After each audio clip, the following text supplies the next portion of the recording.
Bom, eu também me apresentei um pouquinho no vídeo, que eu imagino que vocês tenham conseguido assistir, apesar da minha fala perdida e um pouco desorientada, mas a gente pode conversar um pouco sobre isso depois.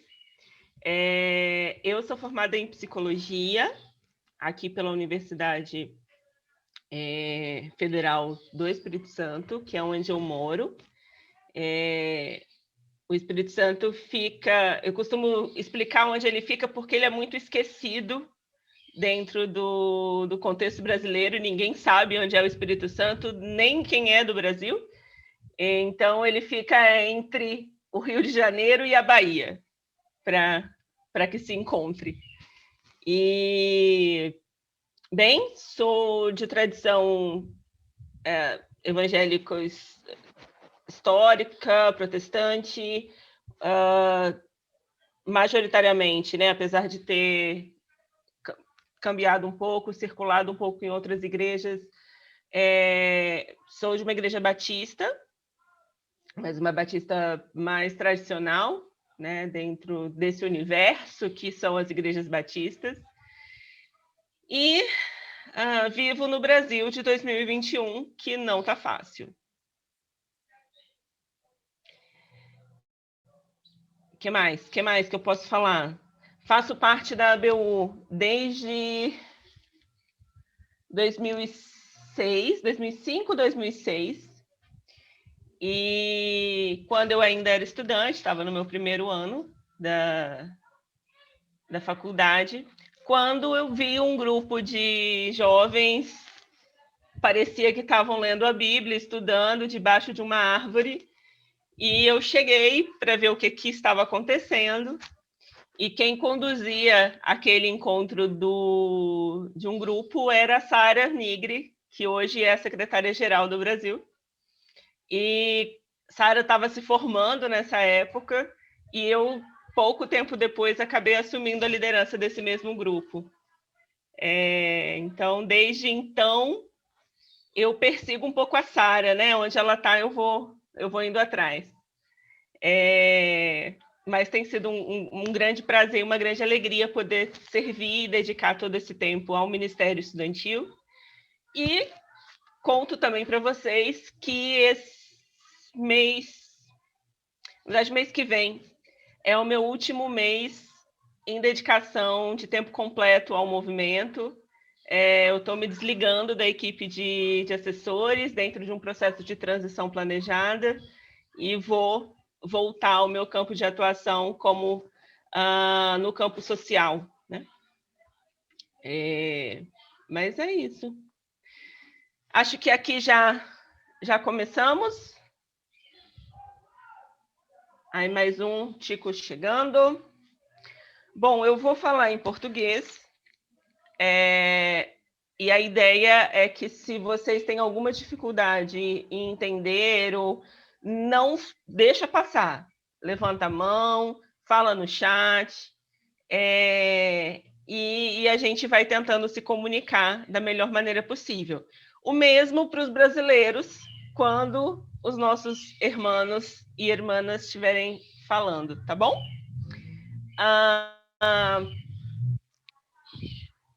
Confesso que, para mim, começar...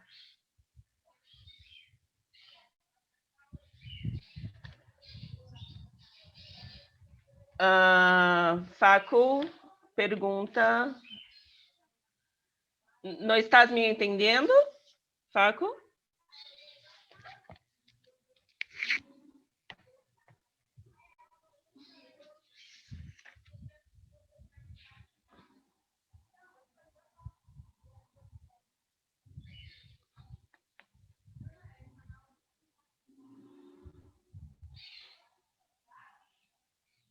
Más o menos.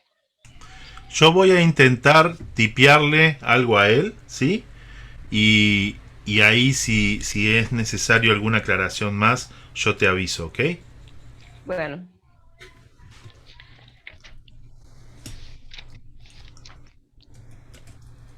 Aproveito para comentar que para mim um dos grandes aprendizados de estar na comunidade IFES foi alcançar, entender melhor o espanhol, sem nunca ter estudado. Então, esse espaço de comunidade nos permite tanta coisa, inclusive aprender uma nova língua. Então, que vocês possam aproveitar esse tempo e, quando tivermos a possibilidade de um encontro presencial, não percam a oportunidade também. Não só para isso, né? Mas bem,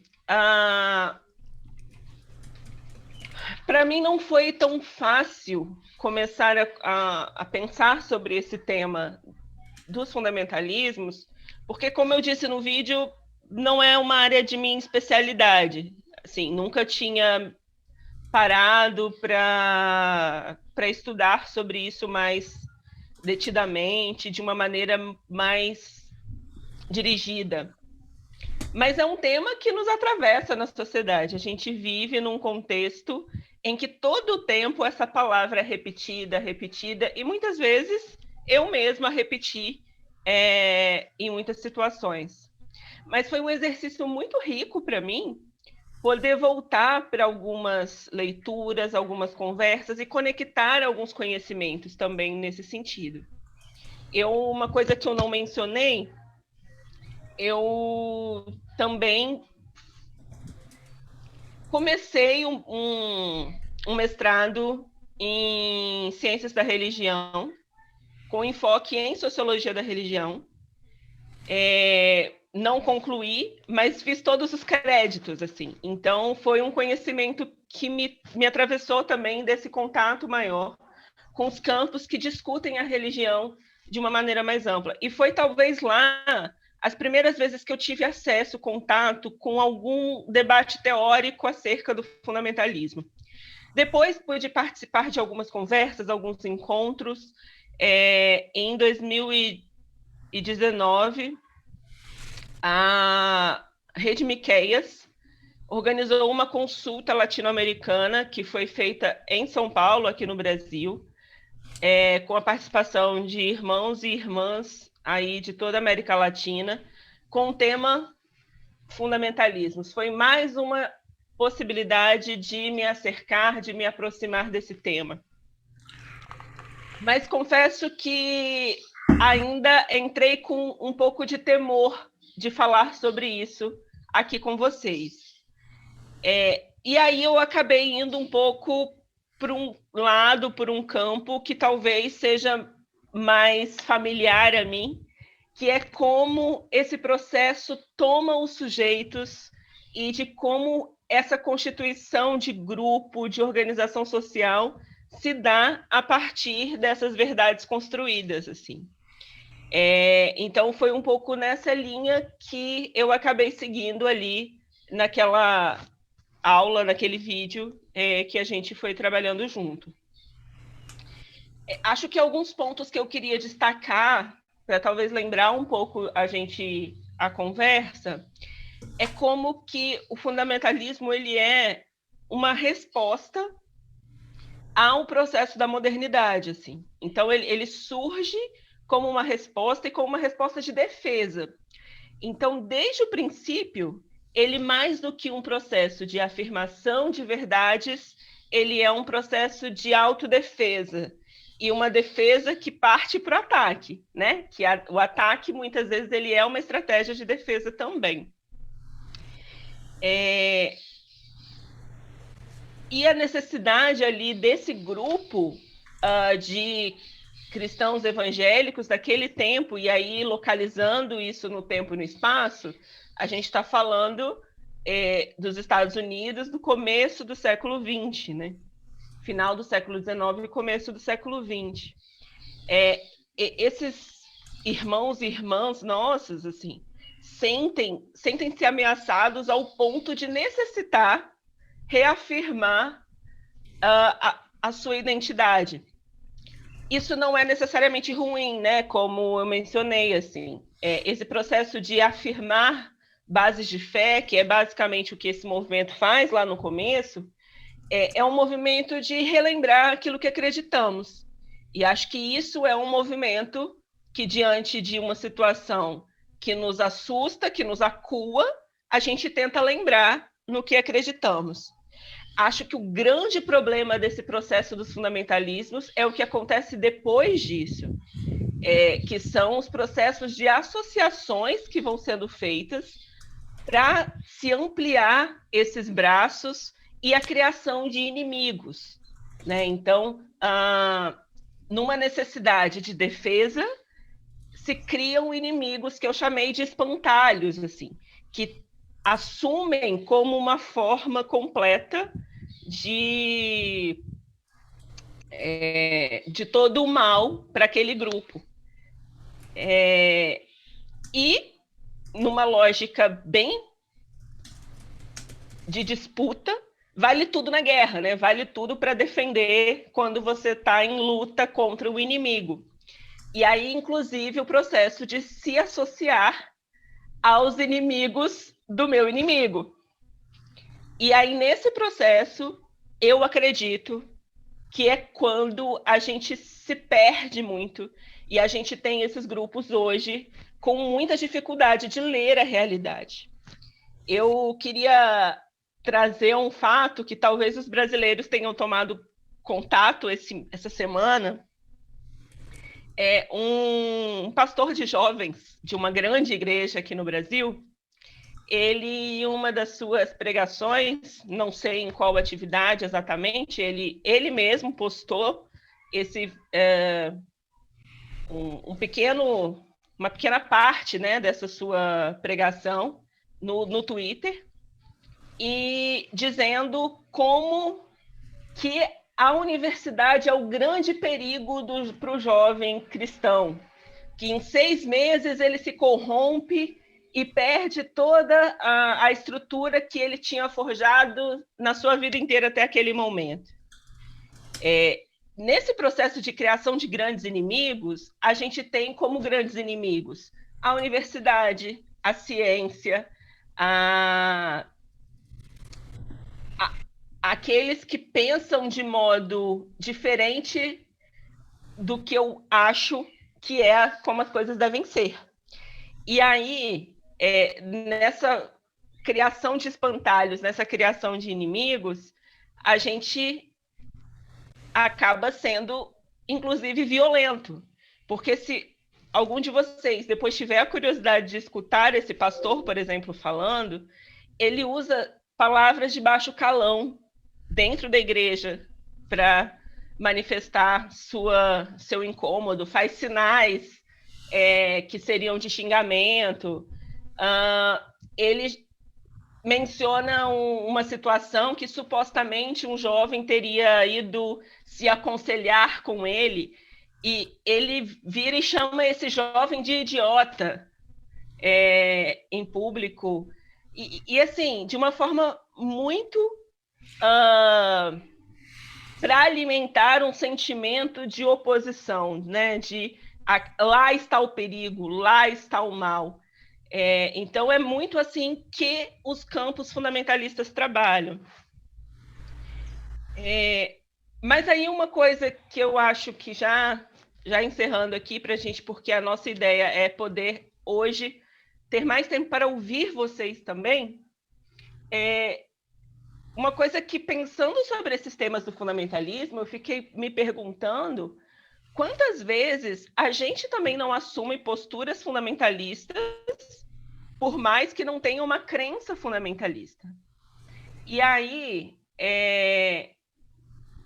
uma crença que eu digo na questão religiosa, não estamos... dizemos que não somos como eles, né? Nessa lógica, mas mais uma vez nos colocamos nesse lugar de nós temos toda a verdade, como eles também dizem que tem toda a verdade. Então a gente também cria um espantalho na figura desses outros, né? Mas aí eu me pergunto e trago essa pergunta para vocês, né? Como que a gente identifica aquilo que a gente crê de verdade? Será que a gente cria esses inimigos e tenta justificar essa luta contra os inimigos?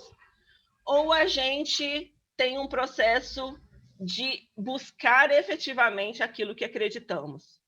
Diante da dúvida, da pressão externa, qual que é a nossa resposta enquanto sujeito, enquanto ser humano? E aí também posso dizer, enquanto movimentos da IFES, como que nós temos produzido resposta diante das questões do mundo, que o mundo nos traz, né? Que o contexto nos traz. Ao que parece, o movimento fundamentalista, o que ele faz é solidificar as respostas. É aquele processo de que não importa a pergunta, a resposta é a mesma. Na verdade, o problema é fazer perguntas. Então, será que nós também temos essa postura muitas vezes? E aí é algo que eu queria que a gente trouxesse para pensar em que momentos a gente pode ter essas posturas. E aí, seguimos para conversar. Bien, gracias Morgana. Yo tengo para compartirles un pequeño repaso también de lo que les compartía en el taller, en el video. ¿Cómo venimos hasta ahora? ¿Venimos bien? Facundo, los de habla en español, Facundo, Samu, Víctor, ¿sí? ¿Venimos bien? Más o menos. ¿Volvimos a la siesta? No, no hay respuesta. Creo que sí. Eso parece. No, bien. Ahí apareció Vale y Víctor diciendo que viene bien, ok. El uruguayo Facundo me tiene preocupado. Ese me parece que sí volvió a la siesta. No, sigo acá. Bien, bien. Te estuve mandando algunos mensajes con algunas de las ideas que estaba compartiendo Morgana. Bien, entonces sí. Veo a ver si les puedo compartir aquí la pantalla. Sí, parece que sí. Voy a sacar esto para acá. Entonces, en las charlas previas con Morgana, cómo encarar el tema, lo que pensamos fue un poco por la formación y el acercamiento de cada uno de nosotros. Morgana tuvo este acercamiento más a la persona, a las implicaciones con la persona, y también nos hizo un desarrollo de la historia del fundamentalismo muy claro, muy bueno. Y yo más bien quise traer una mirada más como desde las instituciones, ¿no? O de cómo el fundamentalismo afecta a la iglesia como tal. Entonces, lo que pensaba fueron tres cosas en las que el fundamentalismo nos afecta como iglesia, o afecta a la iglesia, ¿no? Y obviamente a nosotros como parte de esa iglesia. El fundamentalismo afecta lo que creemos, nuestra fe, ¿sí? Y ahí les compartía un poco este pasaje del libro de Chris Wright, ¿sí? De que idolatría es el intento de limitar, reducir y controlar a Dios mediante el rechazo de su autoridad, limitando o manipulando su poder para actuar, teniéndole disponible para servir nuestros intereses. Es muy interesante esta definición que hace Chris Wright en su último libro, Here Are Your Gods.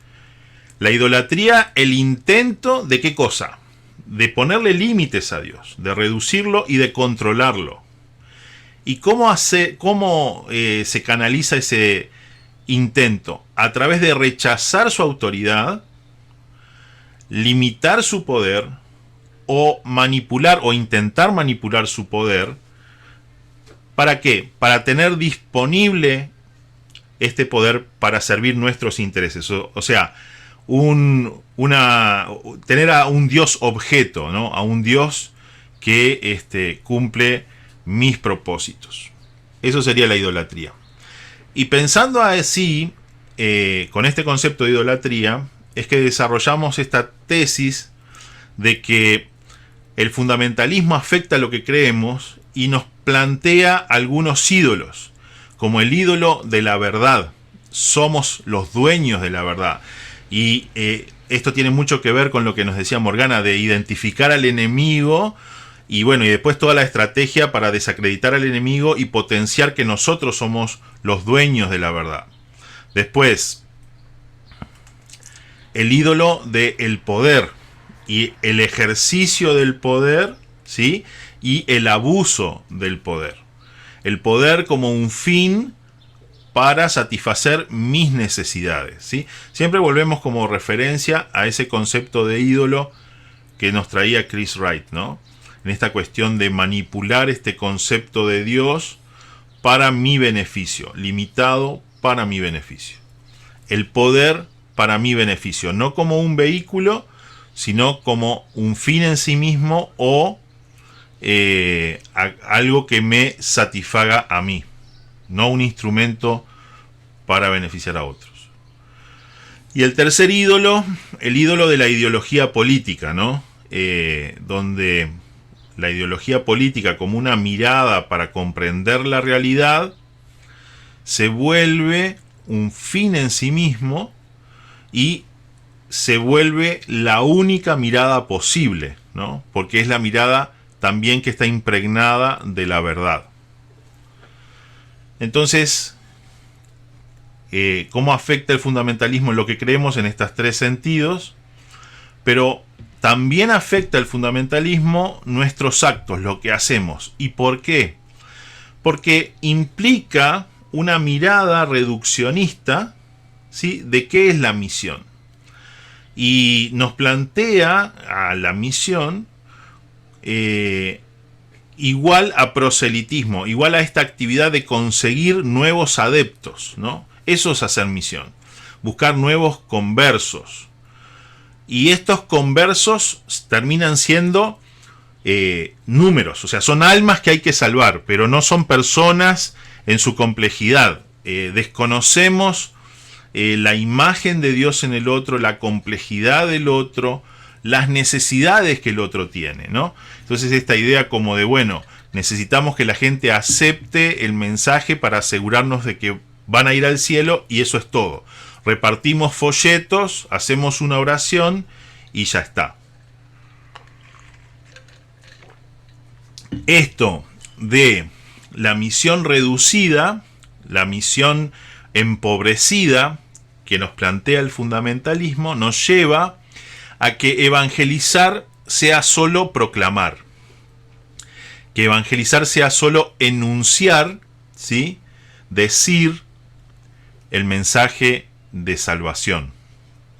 Una salvación enfocada en la eternidad, en salvar el alma. No piensa en el cuerpo, en lo que pasa en este tiempo, en el aquí y ahora. Y también implica que el discipular al que Jesús nos llama a ir y a ser discípulos en todas las naciones, el discipular se termina transformando en un adoctrinamiento, ¿sí? En esta cuestión de pasar un cuerpo de doctrinas y en replicar, ¿sí? La ideología, el formato es como una fábrica de clones en ese sentido, desconociendo la singularidad de cada uno. En tercer lugar, decíamos que el fundamentalismo también afecta nuestros vínculos, ¿sí? ¿Por qué? Porque nos hace entrar en un diálogo ficticio, en un diálogo mentiroso, un diálogo que no es en realidad un diálogo. Para que haya diálogo que implica encuentro, tiene que haber respeto y tiene que haber escucha expectante del otro, ¿sí? Una actitud de escuchar, de realmente entender lo que el otro me está tratando de decir, aún más allá de las palabras, ¿no? Los intertextos, lo que está por debajo. Entonces, en este diálogo ficticio, en este diálogo que en realidad no lo es, entramos en solo para ganar la discusión. No nos interesa conocer realmente o entender realmente lo que dice el otro. Lo que nos interesa desde este parámetro que nos pone el fundamentalismo es ganar la discusión, porque nosotros somos los dueños de la verdad, entonces tenemos que imponerla. Y por otro lado, solo respondemos nuestras propias preguntas, ¿no? Es como eso, Jesús es la respuesta, y acá en Montevideo alguien debajo de ese grafiti había puesto ¿y cuál es la pregunta? ¿No? A veces contestamos nuestras propias preguntas porque no estamos escuchando las preguntas que se está haciendo la sociedad o las que se está haciendo esta persona con la cual estamos hablando. La iglesia, por lo menos acá en el contexto uruguayo, es muy buena para plantear respuesta a preguntas que se han hecho hace 5 o 10 años atrás. Así que hay un desfasaje entre la reflexión que se da en la iglesia y lo que está pasando en la sociedad. Y mucho de eso tiene que ver con esta actitud de no estar escuchando al otro, estar solo escuchando mis propias preguntas. Entonces planteamos si es posible la reconciliación. No sé si todos se dieron cuenta que el título de nuestro taller, de la oficina, es fundamentalismo y luego una pregunta. ¿Y reconciliación? Como si fuera, preguntando si es posible o no. Y uno en principio dice, así como Jesús se vinculaba con los fariseos, donde no había posible reconciliación con la institución religiosa, con ese fundamentalismo que ellos llevaban adelante, ese fundamentalismo que él va a criticar y muy duramente más de una vez, nosotros, siguiendo al maestro, nos vemos en una situación o no somos llamados a reconciliarnos con el aparato fundamentalista, con la organización fundamentalista, pero sí somos llamados a reconciliarnos. Veíamos un poco el texto de 2 de Corintios 5, 17 al 20, con esa declaración muy, muy contundente de que Dios está metido en la reconciliación, ¿no? Reconciliar el mundo consigo mismo, y que luego nos encarga a nosotros el mensaje de la reconciliación, ¿no? Nos confió, dice, bueno, ahí ustedes están pudiendo leerlo en portugués, ¿no? Se nos confía el mensaje de la reconciliación. Así que la reconciliación sin duda que tiene que ser parte de nuestro acercamiento a los otros.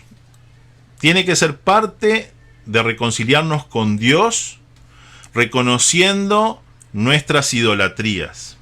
Tiene que ser parte, reconciliarme con mis hermanos, reconociendo los abusos de poder, reconociendo la falta de humildad, cuando yo me creo que soy el dueño de la verdad, y la búsqueda de mis fines egoístas. Entonces, reconciliarme con los hermanos para caminar juntos, para poder aprender del otro. Reconciliarme con aquellos a quienes hemos evangelizado, ¿sí? Capaz que con una mirada reduccionista, entonces reconciliarme con esa persona integralmente y los desafíos que implica para reconocer que son personas que son complejos, que tienen muchas aristas, la persona, sus muchas necesidades, y que la imagen de Dios está allí. Y que el desafío es a compartir la vida, así como lo hace Jesús. Poníamos esa foto de la mesa, como ese espacio donde todos traemos algo para compartir y nutrirnos unos a otros. Y por último, la reconciliación con el prójimo, ¿sí? Con aquellos con los que no hemos compartido el Evangelio, pero que sí compartimos distintos espacios juntos en la universidad, en la ciudad, y con ellos reconociendo su humanidad, reconociendo que tienen la imagen de Dios, que son portadores de la imagen de Dios, que hay algo de Dios también en ellos. que son dignos, establecer puentes, no buscando o no viendo solo a alguien a quien convertir en un nuevo prosélito, o sea, a alguien a quien sumar en mi planilla de nuevos cristianos, sino alguien con quien establecer un vínculo en el cual, por supuesto, voy a compartir la buena noticia de Jesús, pero en un marco de respeto y de consideración al otro. Entonces, planteaba al final algunas preguntas para trabajar hoy, más allá de los comentarios que también pueden traer o cuestionamientos a lo que acabamos de plantear, pero como para abrir un poco también la pregunta de con quién más debemos reconciliarnos por las consecuencias del fundamentalismo, por el impacto que el fundamentalismo puede tener en nosotros y cómo podríamos hacer esa reconciliación. Y quería aprovechar ahora, porque después vaya a saber para dónde dispara la conversación, quería recomendarles estos dos libros para profundizar en la temática. El de Vinod Ramachandra, que está editado por ABU, no sé si ahora lo tienen disponible, creo que en este momento no estaba, pero bueno, pueden conseguirlo posiblemente en alguna biblioteca o algo del movimiento estudiantil, hablen con sus asesores. Y el libro de Christopher Wright, Here Are Your Gods, Faithful Discipleship in Idolatrous Times, discipulado fiel en tiempos de idolatría. Es muy, muy interesante. Bueno, hasta aquí hablé yo y creo que ya hablé mucho. Así que bueno, la idea ahora es escucharnos, si tienen preguntas, comentarios. Y bueno, esto.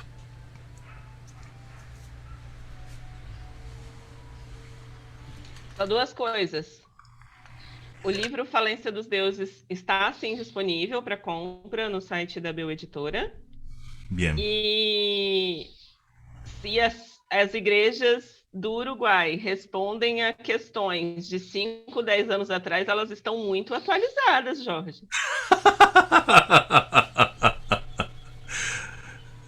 Así que no estamos tan mal, decís. Sí, es tremendo, ¿no? A veces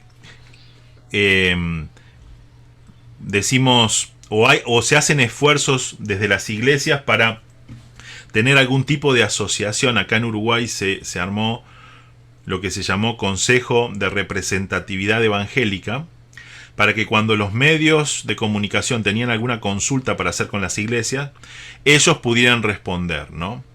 Pero es bien interesante que frente a algunas preguntas realmente difíciles de coyuntura, que tenían que ver, por ejemplo, con cómo las iglesias respondían frente a el COVID, o bueno, aquí en Uruguay ya tenemos matrimonio igualitario y hay el aborto, hay una ley de salud sexual y reproductiva que habilita al aborto en las primeras 12 semanas. Entonces, sobre esto no se les preguntó nunca, ¿no? Pero ellos de alguna manera siempre lo quieren volver a traer a la agenda. Y no es el tema del momento. Y otras veces cuando les hacen preguntas de cosas bien de la coyuntura del momento, salen a dar respuestas a nombre de todas las organizaciones que están detrás, pero nunca fueron consultadas. Entonces en realidad es la voz de quien en el momento está en la presidencia o en la secretaría de esta organización, ¿no? Entonces hay falta de responder a las preguntas y hay falta también de mecanismos a la interna para poder discutir y llegar a opiniones consensuadas. Entonces, los fundamentalistas que pueden estar ocupando los lugares de más visibilidad en estas organizaciones terminan haciendo que la organización tenga una respuesta fundamentalista frente a los problemas.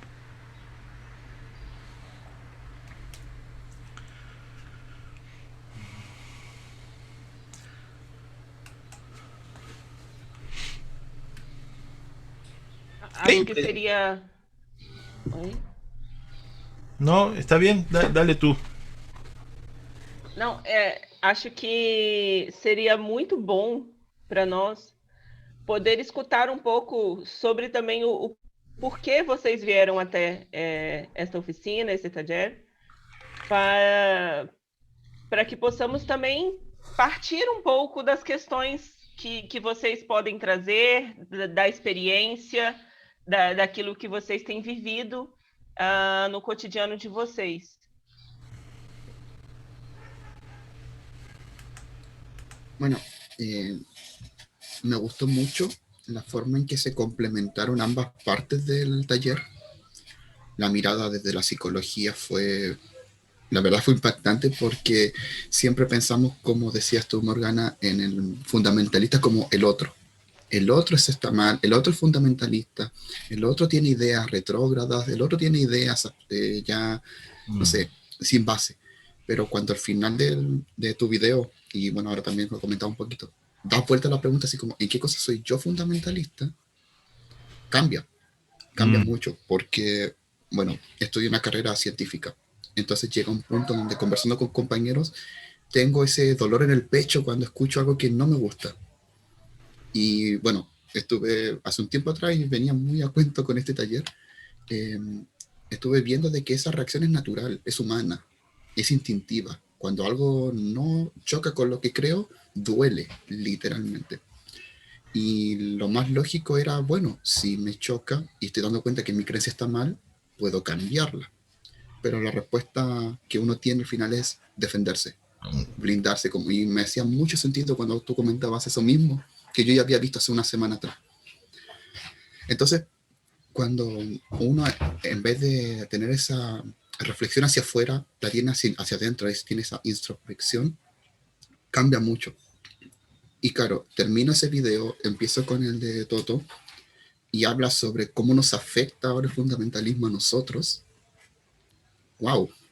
Cambia la perspectiva de que, ¿por qué? ¿Qué me motiva a hacer las cosas? ¿Qué me motiva? Entonces, claro, busco evangelizar porque necesito llevar gente a la iglesia. Busco dar respuestas simplemente como una reacción ante lo que la gente opina, porque siempre he pensado, por lo menos acá en Chile, que las iglesias son reactivas y no son proactivas. Hay un tema de contingencia, sacan algo. Si no hubiera habido, por ejemplo, acá en Chile sí aún es tema el tema del aborto, entonces como si no hubiera salido el movimiento pro aborto, no existirían pro vidas. Y es como un pensamiento que deberíamos tener como cristianos desde mucho antes, pero al final solamente se activó cuando hubo una oposición. No, antes no les preocupaba a nadie. Ahora que, bueno, a nadie de forma tan generalizada, siempre hubo instituciones que se preocuparon de eso. Entonces, claro, empiezo a preguntarme esto, ¿por qué hago las cosas? ¿Porque me duele, me choca lo que el otro cree? Entonces necesito defenderme, necesito expandir mi creencia para sentirme acreditado, o de verdad lo hago por amor y en este sentido de que Cristo lo hacía de buscar el bienestar del otro de forma integral. Por eso me gustó mucho cómo se complementaron ambas partes, porque Morgana, presentabas tú una parte psicológica que podíamos analizar en el otro, pero luego la dabas vuelta hacia uno, y luego Toto traía aplicaciones prácticas de cómo nos afectaba. Entonces, no sé, encuentro que el taller estuvo muy bueno y fue bastante integral porque abarcaron de todo, de distintos puntos y, no sé, a mí me encantó. Esse processo de muitas vezes a gente ter esse mecanismo de defesa. E isso é natural, como você disse. Nossa tendência é sempre querer manter as coisas como elas são, socialmente falando, na vida. A tendência do organismo é a homeostase, né? Só que isso nunca acontece. Ela não existe de verdade. Ela é um desejo nesse processo. Só que a gente tenta fazer de tudo para que isso se estabeleça. E aí eu acho que o grande processo que deve nos provocar é exatamente esse, assim, né? como que eu posso questionar aquilo que eu acredito. Eu estudei psicologia, como foi dito, assim, e eu lembro que quando eu entrei na faculdade, algumas pessoas ainda me falavam: cuidado, porque vai mexer nessas coisas da mente e você pode se perder, né? E para mim é muito curioso, porque graças a Deus, assim, também pelo apoio que eu pude ter dentro da ABU e de uma igreja que também não me prendia nesse sentido das compreensões, das percepções, eu pude integrar esses conhecimentos de uma maneira que, ao contrário, ao me deparar, por exemplo, com os textos de Nietzsche, Spinoza, que são filósofos que muitas vezes questionam esse lugar que a sociedade colocou a religião e a figura de Deus, né? E são críticas que são válidas, que são reais, assim.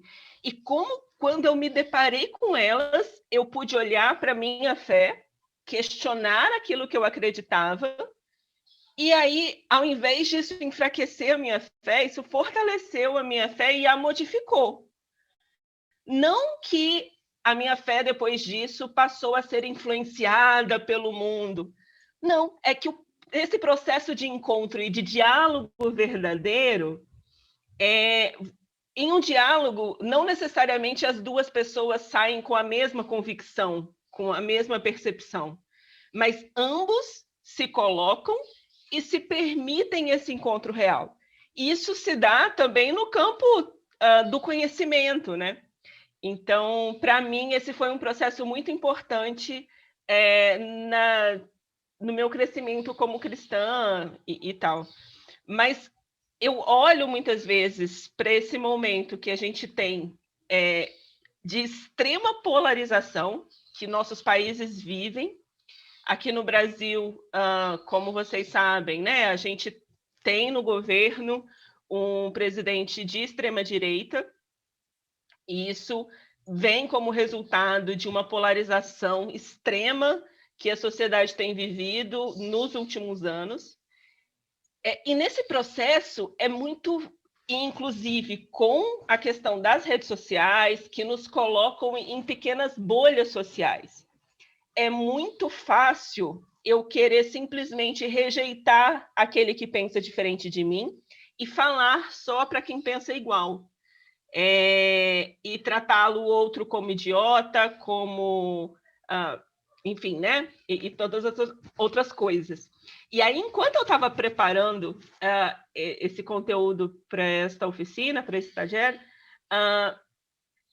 eu parei para lembrar, assim, né? Qual foi a última vez que eu, sinceramente, sentei para conversar com uma pessoa de espectro político diferente do meu? Mas conversar real, para estabelecer um diálogo, para um tentar entender o outro, mesmo que no final não concordem entre si. E aí, desde então, eu estou ensaiando fazer isso com uma amiga, que, na verdade, a gente é muito próxima, mas a gente foge dos temas políticos, para que isso não abale a amizade. Mas a gente está ensaiando fazer isso de um modo seguro, de um modo que a gente não saia machucada desse processo, né? Mas é importante a gente fazer isso, né? A gente poder se colocar em contato com aquilo que é diferente do que a gente acredita. Y también un aporte a eso es el tema de cuando pensamos en la verdad y decimos que no somos dueños de la verdad, sino que la verdad nos posee a nosotros, en el sentido de que Jesús es la verdad, sí, la revelación completa, pero es inabarcable. Ninguno puede decir, yo conozco, entiendo y poseo todo lo de Jesús. No. Es imposible, ¿no? Tiene que ver con esto de que Él es Dios. Y reconocer esto nos hace necesariamente ser humildes, porque hay tanto que no entendemos, ¿no? hay tanto de Dios que no entiendo, pero inclusive hay tanto de mí mismo que no entiendo, ¿no? Y estoy en el proceso de ir creciendo, de ir entendiendo, y también la pregunta es, ¿para qué busco entender? Y la pregunta y la respuesta es, busco entender para transformar, para cambiar, porque asumo que hay cosas que no están bien, que no me hacen bien a mí, que no le hacen bien a los demás. Pecado, ¿no? En palabras teológicas, que afectan al vínculo conmigo mismo, con los demás, con la creación toda. Entonces, esta actitud también de reconocer que no somos los dueños de la verdad, que no te implica la liberación de no tener que estar defendiendo la verdad, porque en realidad la verdad me supera. Es muy liberador reconocer que Dios se defiende a sí mismo, ¿no? Así como también ser conscientes o replanteo, al asumir esto nos damos el permiso de ser alegres y de disfrutar con alegría el encuentro con el distinto, con el que piensa distinto, aún con el que no cree, porque nos damos el espacio para poder conocerlo, entenderlo y poder ver aquellas cosas que son bien humanas, plenamente humanas. Y cuando digo humanas, quiero decir la imagen de Dios que está en el otro. Por ejemplo, cuando tenía una muy buena amiga comunista, ella en sexto, yo hice toda mi formación en secundaria fue en un liceo evangélico, ¿sí? Excepto el último año que salí, porque no daban la opción que yo quería estudiar, tuve que ir a otro instituto, a un instituto público, y allí descubrí cosas que no pasaban en el colegio, como la organización sindical de los estudiantes, y tenía esta amiga comunista. Y al principio fue todo un choque para mí pensar, cuando me di cuenta que me sentía muy cómodo, que disfrutaba la conversación y el estar con esta amiga, Silvia se llama. Y yo digo, pero ¿qué está pasando conmigo? ¿Me estoy perdiendo en la fe? Y tenía que ver con esto de cómo cuando nos creemos los dueños de la verdad, no tenemos espacio para disfrutar con alegría el vínculo de amistad con el otro que piensa distinto. No me di cuenta ahí enseguida, pasaron años mirando para atrás y revisando que me di cuenta de esto. Pero qué importante es cuando Jesús nos llama a tener una vida plena, una vida 100% humana en contacto con otros. Eso es posible solo si somos capaces de movernos de ese lugar de decir soy el dueño de la verdad, a decir conozco algo de la verdad, ¿sí? Disfruto lo que conozco y sigo buscando, ¿no?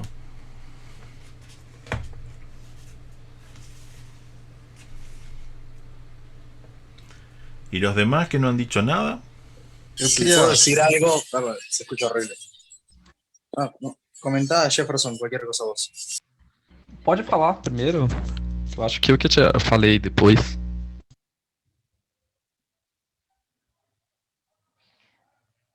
Para o ímpar. Então vou.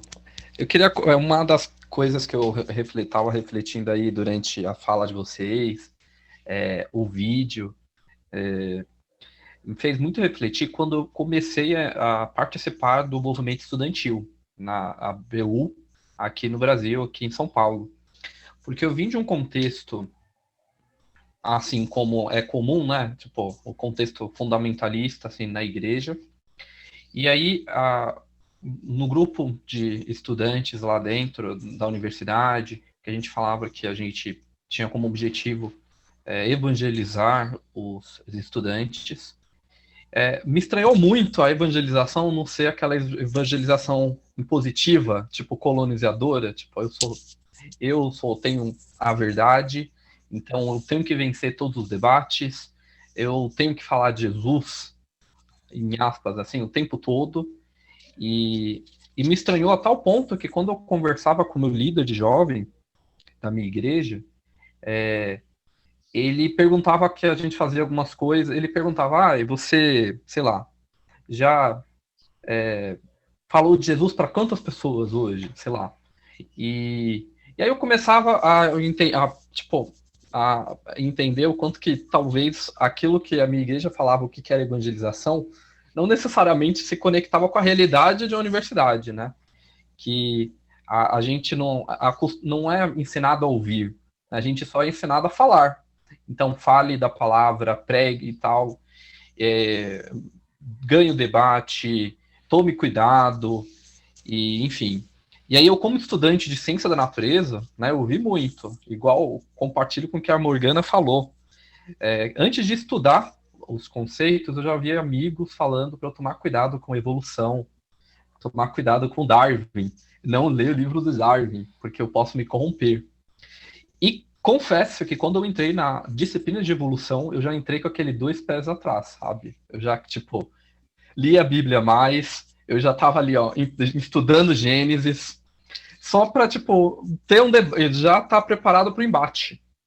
E foi super ao contrário, né? Eu aprendi tanto com o conceito do que é a teoria da evolução, entendi dali de onde que surge as rivalidades, mas também entendi a importância dessa teoria. E independente das rivalidades, né? Eu não estou falando, né, olha, ela é bonitinha 100%. Não, mas essa concepção da gente já ser preparado para entrar na universidade para embate é uma concepção que a gente percebe em filmes, né? Quando um dos filmes que me inspirou quando eu entrei na universidade foi Deus Não Está Morto. Não sei se vocês tiveram acesso. E é transformador quando a gente começa a refletir o quanto que a gente carrega, né, essa questão de ser fundamentalista nos nossos atos. E não, eu acho que é isso, né? Eu queria compartilhar um pouquinho dessas reflexões que surgiram, né, a partir da oficina. Legal, Jefferson. Essa questão da evolução em específico, ela data do surgimento do fundamentalismo. Inclusive, sim, é um dos conceitos que faz o fundamentalismo surgir. Enquanto movimento, né? Então, de fato, é um tema muito sensível. E aí eu acho que, retomando um pouco, talvez, as questões que que o Toto nos traz sobre esse desafio da reconciliação, acho que também como nós, que talvez tivemos a oportunidade de conectar o saber da universidade, os saberes da ciência, com os aspectos da nossa fé, como que a gente consegue ajudar, dialogar e contribuir para que a igreja também faça isso, para que as próximas gerações não sofram talvez o que nós sofremos, mas como fazer isso sem também se apresentar como esse dono, eu fui para a universidade e agora eu sei tudo, né? Então, acho que é um desafio também a gente tratar isso para dentro da igreja local. Inclusive, assim, na aula de evolução, quando o professor passou um vídeo, o filme do Darwin, que eu recomendo a gente assistir o filme do Darwin. O filme do Darwin, assim como o próprio livro dele, a gente entende o quanto que foi o quanto que foi algo, eu esqueci a palavra, o quanto que a gente entende o quanto que aquilo também moveu algumas estruturas do próprio Darwin. Então, e na nossa visão, assim, como da visão da igreja, a gente imagina o Darwin como um vilão, né? Como a Morgana falou, o fundamentalista tenta criar vilões. E a gente não entende o outro lado para a gente, né, fazer esse diálogo e tal. Enfim. Mas uma das coisas que eu não gosto é de falar de criacionismo versus evolução. Eu acho que é uma das perguntas, é uma das respostas que a gente que não é pergunta de hoje, né? Não é uma pergunta atual. E é natural falar assim para algumas igrejas que eu estou visitando, e o pessoal traz uma palestra de evolução e criacionismo. E aí eu versus criacionismo. E eu olho e falo assim, nossa, tem, enfim, pode ser que alguém tenha esse questionamento, mas para mim isso é muito século passado, sabe? Porque hoje a gente tem tantas outras questões e, enfim.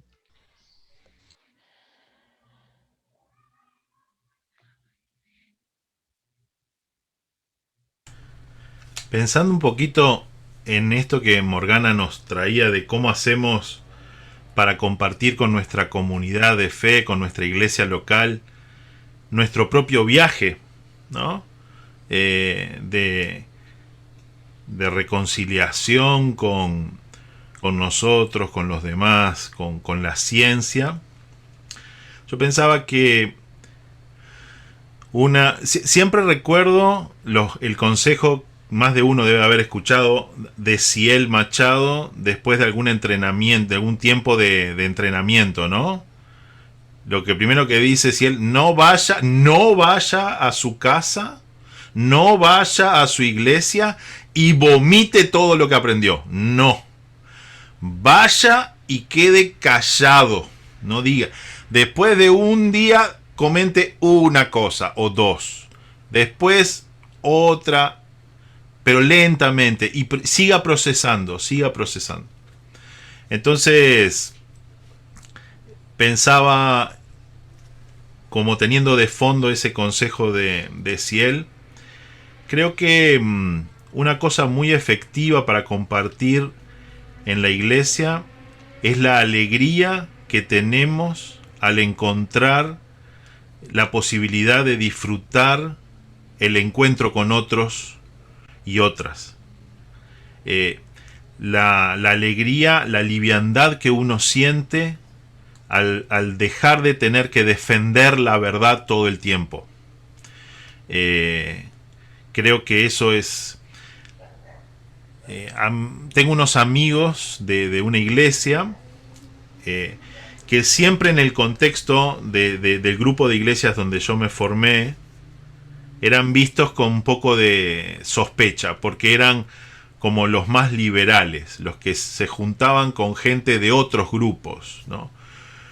Y hoy día tengo muy muy buenos amigos en esa iglesia, gente que me ha marcado, y una característica es la alegría y la posibilidad de encontrarse con el otro. Es muy interesante el trabajo que esta iglesia hace con la comunidad, con otras iglesias católicas, evangélicas, con algunos clubes sociales, pero el impacto real que tienen en su área de influencia, ¿no? Y la alegría del encuentro con el otro. Entonces creo que esa es una cosa, un buen camino. Transmitir el beneficio que ha tenido para nosotros más que el discurso. Y cuando viene la pregunta o cuando uno va compartiendo alguna experiencia, ahí uno puede explayar un poco más, ¿no?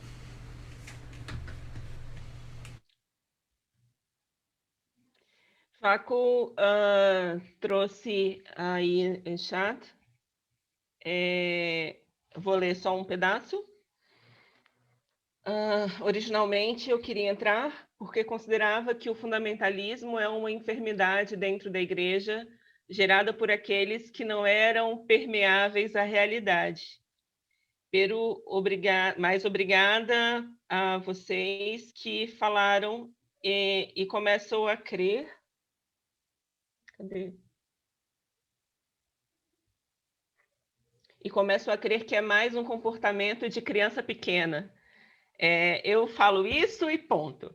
E quando um escuta adultos falarem, também quer entrar na conversa, mas com um tema que não tem nada a ver, e querem falar que não tem nada a ver. Digamos que essa mudança da minha ideia de pessoas com claras más intenções a outros que também têm medo de equivocar-se. Quiçá, devamos enfrentar mutuamente em nossos fundamentalismos para evitar que eles nos controlem. Mas eu queria destacar aqui esse ponto que Facu fala sobre as intenções das pessoas. E aí é importante a gente observar que a gente não está falando de um grupo coeso, de um grupo único. Em especial no campo político, no campo de gestão eclesiástica, é possível que existam muitas pessoas mal intencionadas nesse processo, que se utilizam como instrumental a boa vontade do povo. Mas também tem muita gente, e aí é muita gente, que simplesmente entra nesse processo de autodefesa diante das inseguranças. E convenhamos, é muito mais fácil, muito mais seguro apenas seguir algo que me disseram. Quantas vezes nós também não fazemos isso? No campo acadêmico, para nós isso é muito mais comum. Talvez hoje, quando ouvimos uma teoria e a gente não conhece a teoria inteira, porque são livros e livros e livros de teoria, mas começamos já a arrotar informações daquela teoria. E muitas vezes fazemos isso pela influência de um professor X, que nos trouxe aquela teoria como algo muito interessante. Isso acontece também no campo religioso. Nem sempre com boas intenções de quem está fazendo. A gente não pode ser inocente de achar que todos fazem isso de uma maneira honesta, de uma maneira sincera. Infelizmente, a queda e essa busca por poder faz com que esses espaços sejam muito perversos. E aí eu quero destacar o campo político, que foi uma coisa que eu mencionei no vídeo, essas associações que se faz e a busca para justificar essas associações, né? Então, muitas vezes, esses interesses eles não são interesses republicanos.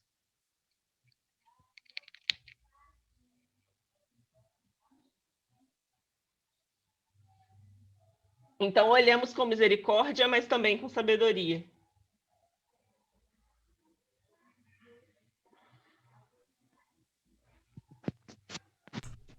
Es bien Oi, importante. gente.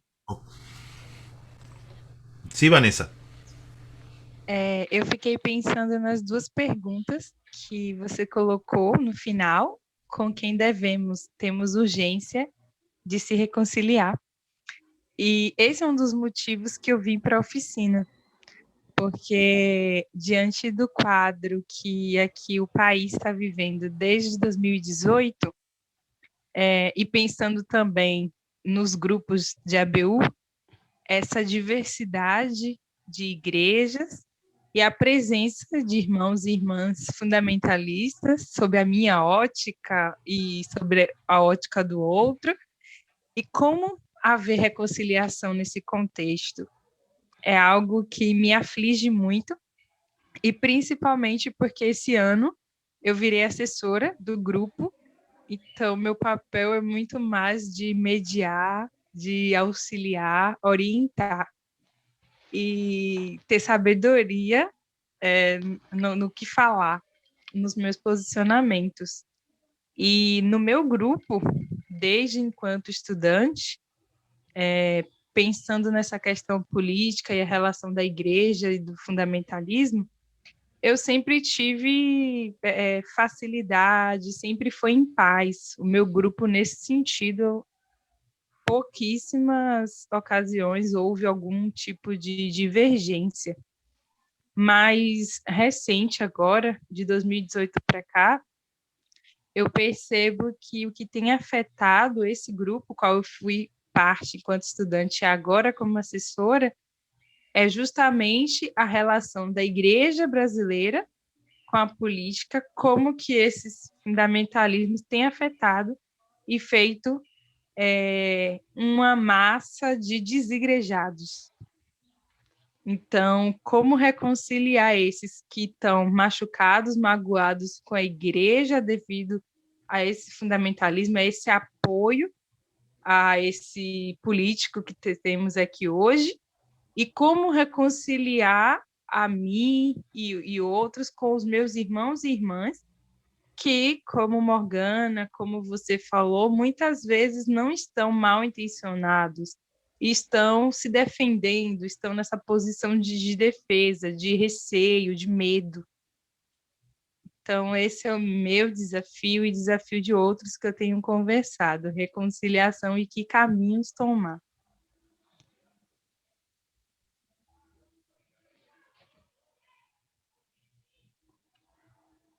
Toto nos dê toda a solução de...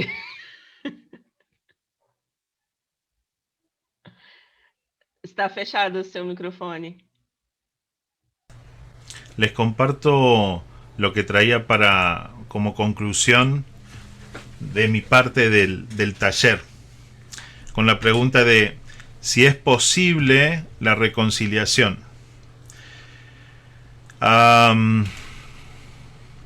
Y volver al texto, ¿no? Al texto bíblico, y que la respuesta es que sí es posible la reconciliación, porque tiene que ver con las cosas nuevas que está haciendo Dios.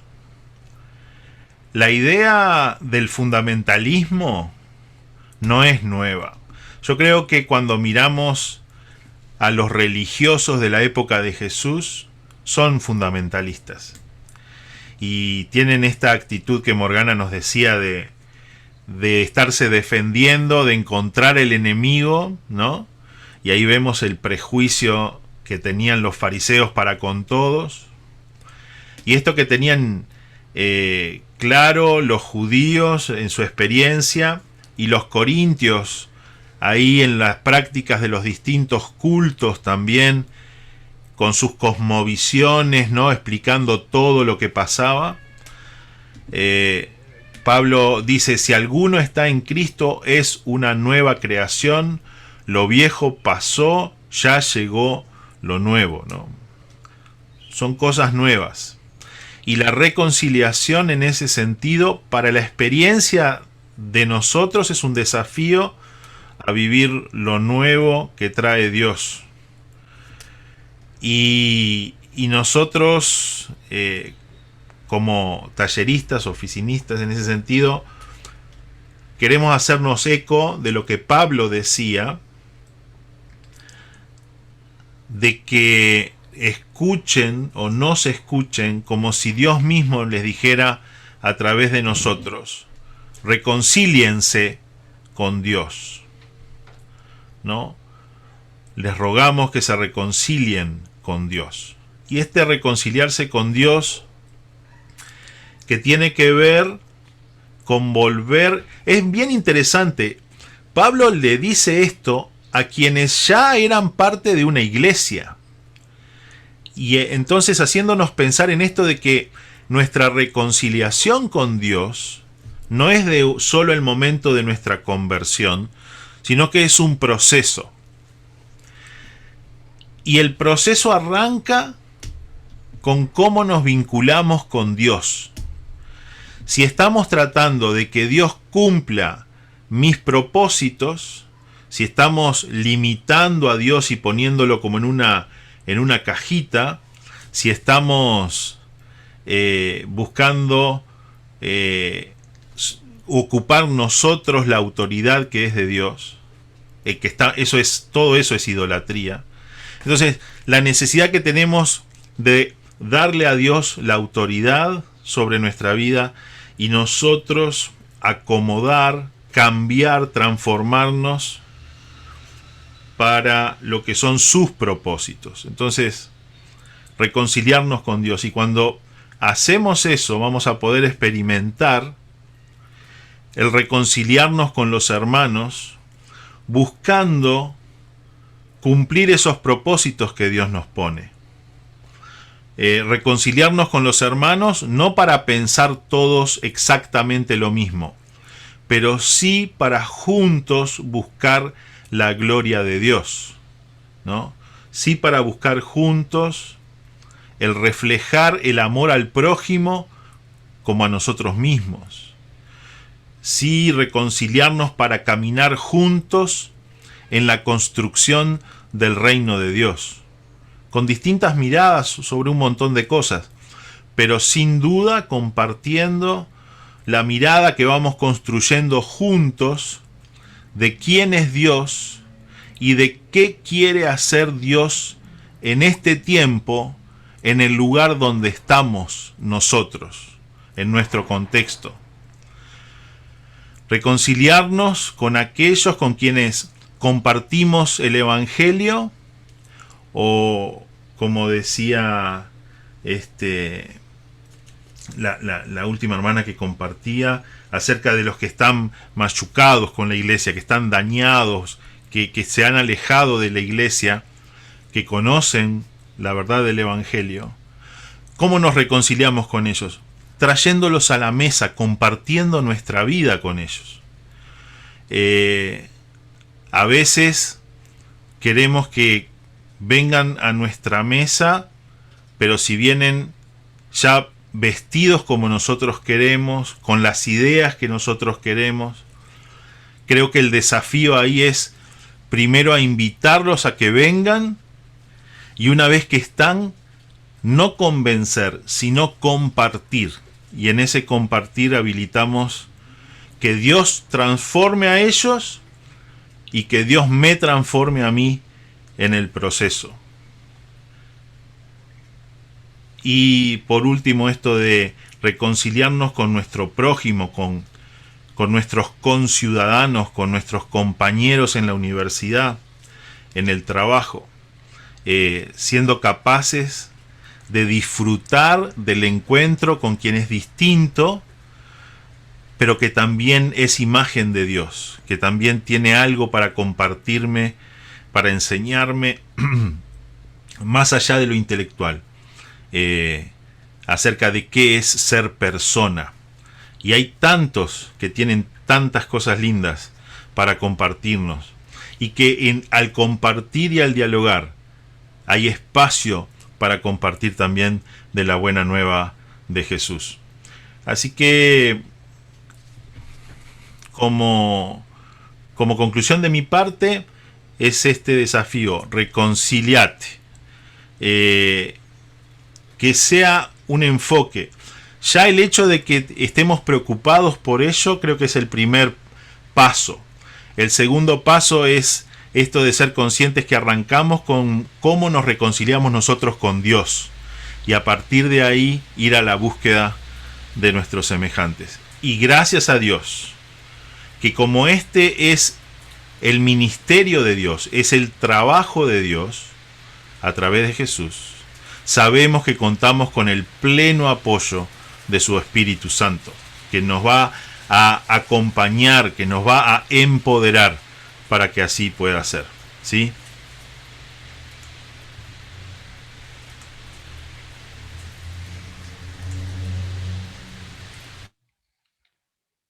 Nosso tempo já está terminando e eu queria poder também trazer um pouquinho algumas considerações, e aí talvez também com isso consigo responder um pouco a Vanessa, não com respostas finais, né? Porque esse é um desafio que se coloca para a gente na vida, né?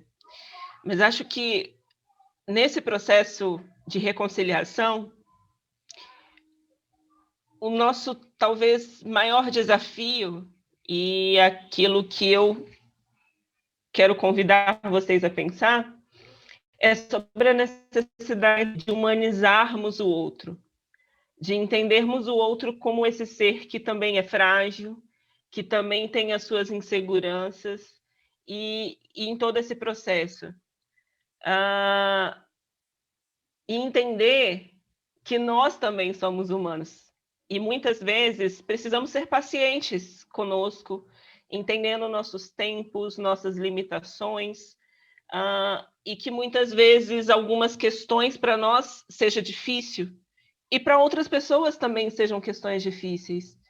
E aí, nesse sentido, quando nos humanizamos, nós, ao mesmo tempo, nos colocamos diante daquele que nos criou e que nos fez a sua imagem, a sua forma, e que nos deu, nesse sentido, espaços de acalento, de cuidado. Então, Vanessa, nesse processo de acolher pessoas, muitas vezes é importante que pessoas fora do campo da igreja eclesiástica façam essa acolhida quando a dor dentro da instituição é muito forte. É preciso dar tempo também a esse processo, né?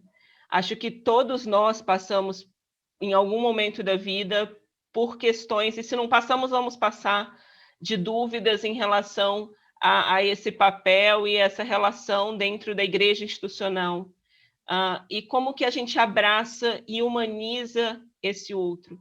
E ajuda também nesse sentido do processo do discipulado, da caminhada junto, a que os nossos irmãos também consigam humanizar aqueles que os feriu.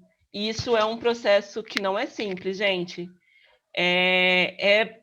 Ou muita terapia, muita oração, muita conversa e tudo junto, tá bom? Acho que também ajuda muito nesse processo a gente sempre se perguntar, retomo talvez uma das minhas primeiras perguntas no vídeo, sobre o que cremos. Por que cremos o que cremos? Se a gente não se colocar nesse lugar da dúvida, a gente tem uma grande chance de ser esses que ficam gritando uma verdade que não foi dada. Uma verdade que, diria Nietzsche, aí a conexão, né, com aquilo que mencionava para vocês, que é uma vontade de verdade. A gente não tem o completo, a gente não tem o todo. E nesse processo de questionar as nossas próprias verdades, a gente pode chegar a um olhar um pouco mais amplo da situação, dessa condição e daquilo que cremos. Não é um problema a gente perguntar sobre as coisas. Acho que é fundamental nesse processo também buscar pessoas para caminhar junto, porque a gente tem uma tendência a se auto-responder as coisas nesse processo, e aí as coisas também não mudam, né? Então, estabelecer conversas sinceras, conversas reais com irmãos maiores, pessoas que passaram por experiências e que possam te ajudar a lidar com todas essas questões, mas também não solidificar aquilo que elas trouxeram simplesmente porque elas trouxeram. Ter esse espírito da dúvida e do questionar sempre. E aí relembro o texto que eu mencionei também, né, lá no vídeo, que é quando a estrutura do sábado estava solidificada e todos acreditavam que aquele era o certo a fazer, Jesus vem com uma simples afirmação, assim, o porquê que o sábado foi criado. E isso a gente pode escutar e refletir, ou a gente pode simplesmente ignorar. E aí eu quero terminar com o texto de Mateus, em que Jesus fala, né? Eu vos envio como ovelhas em meio de lobos. Portanto, sejam astutos como as serpentes e sem malícia como as pombas. Para que a gente possa ser sábio de conseguir olhar essas condições que estão ao nosso redor, de entender as forças que estão em jogo, os poderes que estão em jogo, as idolatrias que estão em jogo nesse processo, tanto de nossa parte quanto entendendo isso dentro da sociedade, mas que a gente também possa conseguir ser sincero, acolhedor, sem julgar o nosso irmão e a nossa irmã que está ao nosso redor. Que a gente possa ser, nesse sentido, agentes de reconciliação, muito mais do que simples reprodutores de verdades. E é isso, foi uma delícia conversar com vocês. Queria ter ouvido mais pessoas falando também. Muy bueno, muchas gracias a todos. Sería lindo que pudiéramos hacer una foto del grupo, si se animan a prender las cámaras. Hacemos una toma de todos. No sé si se animan aí, Vale, Facu, Vanessa, Cássia, Victor. Mesmo com as obras das casas, reformas, a gente... Cássia está sin cámara, ok.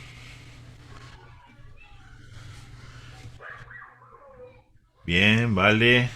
Buenísimo. Entonces, todos miramos a la cámara, sonreímos. 1, 2, 3. Nos reconciliamos. Muy bien. Gente, muchísimas gracias. Que Dios nos ayude a todos para que realmente, siendo conscientes del contexto donde estamos, como ovejas, pero no ingenuos, astutos como serpientes, para ahí poder ser agentes de reconciliación. No es fácil, no hay respuesta fácil. Y la invitación a caminar junto con otros en este sentido, ¿no? Entonces, bueno, de nuevo, muchas gracias.